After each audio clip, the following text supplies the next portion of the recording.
Hello and welcome to another episode here on my channel. My name is ChaosMole and today we have to talk about Total War Warhammer 3 and the Immortal Empires, and which things definitely have to change very soon because people are getting a little bit annoyed by it.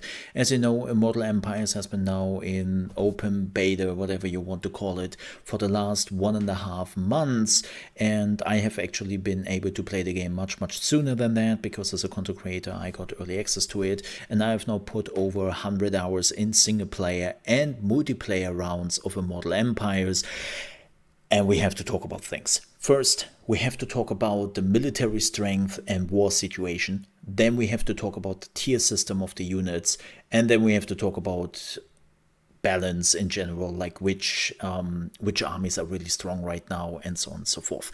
So first, let's talk about military strength and the continuous declarations of war you are getting like every round in this game, especially at the beginning. And if you have been wondering, this is new, I don't fully understand why this is happening, let me explain this very quickly.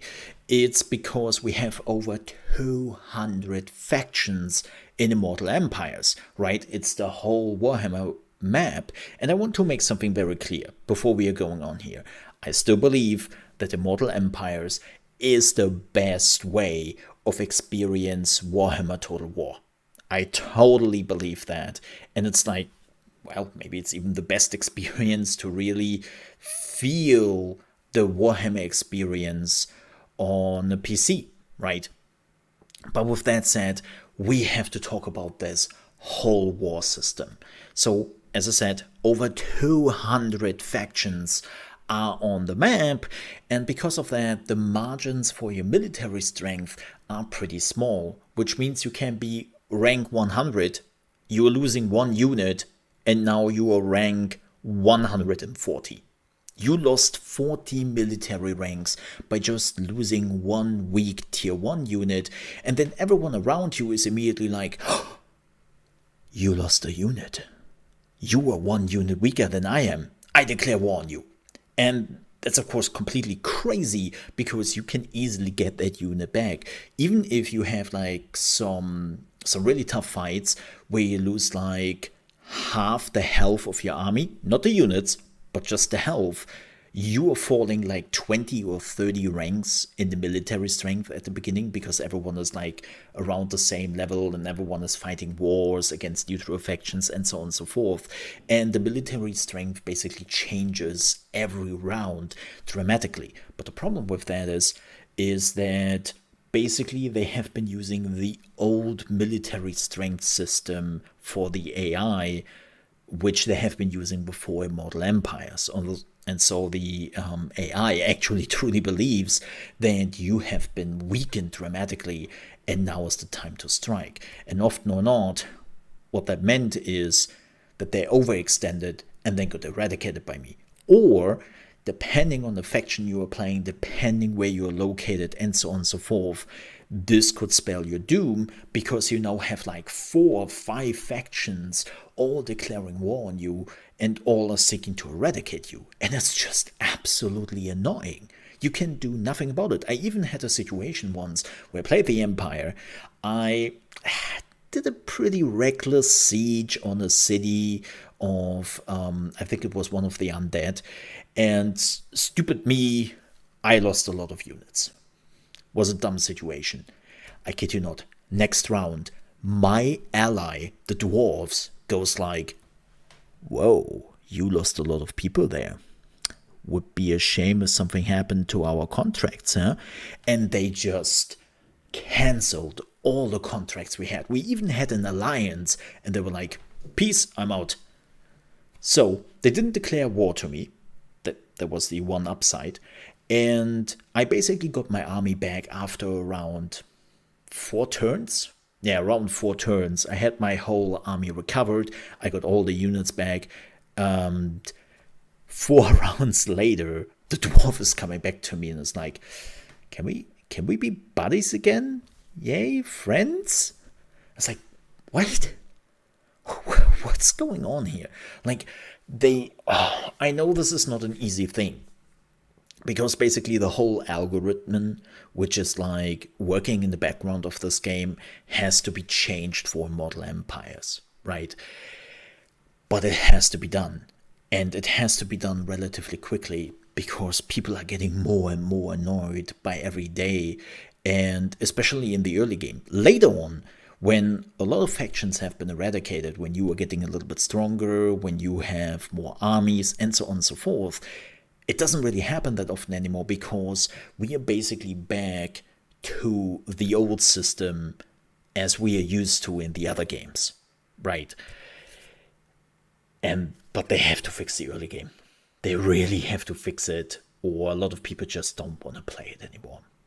And this brings us immediately to the tier system of the units. As you know, every unit has a tier attached to them. Tier 1, Tier 2, and Tier 3. And they have made some bigger changes to how you acquire certain tier units, and it feels kind of chaotic right now. It doesn't feel in a lot of cases, it doesn't make a lot of sense sometimes. You have literally moments where the game is like, okay, here's a bunch of tier 1 units, you have upgraded your city once, and now you have access to tier 3 units. The Skaven you were seeing here in the background is a wonderful example. They just have to upgrade their weapon pile once to tier 2, and then they're getting Ratata guns where they're tier 3 units, right? And why that is important is pretty simple. The system in the background, which is doing the automated fights, but who is also doing some of the military stuff with declaring war against you or not, is all dependent on this tier system.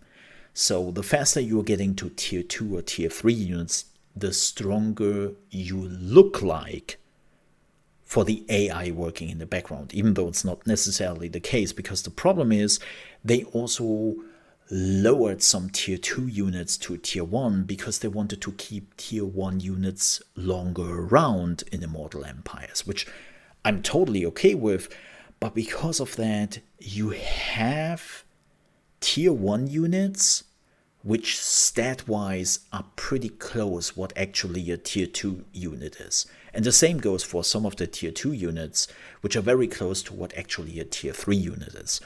And there's even a crazy moment, or a hilarious moment, with the Dryad faction. If you were playing the Wood Elves and you have like the Dryad faction, they can summon bears. And the bears do not have any tier. They don't have any tier. It's hilarious because the system now thinks, oh, they don't even have a tier attached to them? Well, they're at least losing half of their strength in every automated battle, or you lose them completely. And when you were actually doing a real fight, the bears will do bear things to you. No, like seriously, bears are terrible. Like, they have high stats, they're doing tons of damage, they have high health pools, they can go through armor. Like, bears are tier 2 units, which are very close to what a tier 3 unit would be. But because they have forgotten the tier mechanic for the bears, the automated fights are kind of tricky. And you have this with a lot of factions now. Because they have changed like a lot of the tier 1 and tier 2 units around, you have your old army before Immortal Empires, which would normally be around tier 2, but now it's mostly tier 1, and the system thinks you're weak. Even though all the other stats should show you that you are not, right? And they have to do something about it. Like, again, it also feels weird how you sometimes get to tier 2. Like, they are literally factions where you are not getting tier 2 for a while, and then you are unlocking tier 2 and tier 3 at the same time, right? And they really have to take a look at that. It's a huge problem for automated fights especially, and I think Immortal Empires was definitely one of those games where I had most of my manual fights ever. Don't get me wrong, I love manual fights, but especially if you're playing multiplayer, you don't want to do every fight as a manual fight because your friend is like, really? Another 20-minute fight? Okay, I guess I can help out a bit, right? Like, it's just, it needs a little bit better management.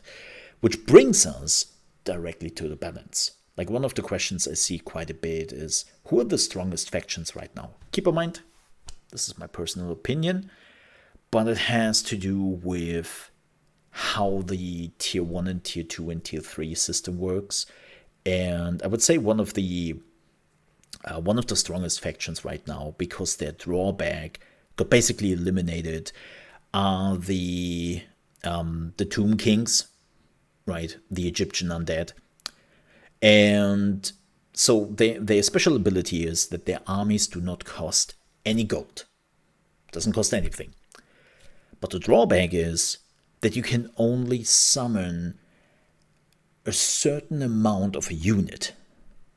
You have a number limit besides of tier 1 units. All the tier 1 units, besides of a few like the archers and the like dual blade warriors, which are tier 1 units, everything else like of the base units are completely free, and you can summon as many of them as you want. And that gives you an insane advantage. You can have multiple armies relatively quickly. Yes, I know there is a limit, but still you can get like 2 armies running right at the beginning relatively quickly, and you have an infinite amount of units you can just summon whenever you so require. And normally the drawback would be, but then later on you are limited to the units. But because on how they changed the tier 1 and tier 2 and tier 3 system, you don't really feel that drawback anymore. Like when you are getting to the point where all the others players have also tier 2 and tier 3 units, you have built enough buildings in your territory so that you can summon just as many tier 2 and tier 3 units as you like, right? And that makes them really, really strong. I would say Dark Elves, the Drogi, they're also really strong because their archers count as tier 2 units, and you can get them super easy in the early game, and then you can just fill up your armies with tons of tier 2 units, and you are counted as very strong, even though technically not really, right?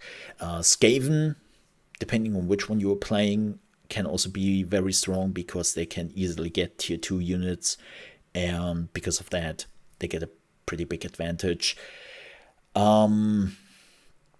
Weakest one right now, Empire is okay. I would say really the weakest one is some of the Vampire Coast, depending on where you start, and the vampires themselves. Yeah, because it takes now quite a bit till you were getting to the strong units, and in the first few rounds they feel super weak, like abysmal, and you have to do a lot of the fights manually. Yeah. And of course another problem with this whole army segment and balance is the money. Like you can see it right here on the screen, right? I have like a small army of like tier 1 and tier 2 units, and it cost me 3,600 to get them going. Like the amount of money you have to create to really build some strong punching armies takes a long while, and it feels like at the beginning you don't really have that freedom, and it feels worse than it normally does. Keep in mind, I have been playing like a lot of mods before Immortal Empires came out, and they like slashed the cost of the armies by half. So my whole view on this is very skewed. But even then, it feels a little bit too much. It feels like tier 1 armies cost too much at the beginning, which is rather unfortunate. So yeah, and that's just the big parts, right? They're all like the smaller things they still have to fix. But those are, I would say, the three big ones where I believe they have to fix them relatively soon. But they are also big issues to be tackled, because you're not just doing a quick redo of an AI working the military/diplomacy part. You're not just doing this quickly. The same goes with the tier and balance system. Like, that is a continuous process which would take probably months and months. And yeah, people are getting a little bit annoyed, especially with the declaring war on you part. Right? Like, that is, I would say, this is priority number one for what a lot of people want to see being changed. But beyond that, as I said earlier, in my opinion, Immortal Empires is still the best way of experience Total War and in the Warhammer universe. And I would even go so far to say it's still the best experience to experience, well, Warhammer as a computer game, right? And so I just hope they can relatively quick fix those issues. Because, as I said, especially the beginning of Immortal Empires is not really that fun when you were getting declared wars on wars on wars on you. And you have to expand, or you were getting washed away.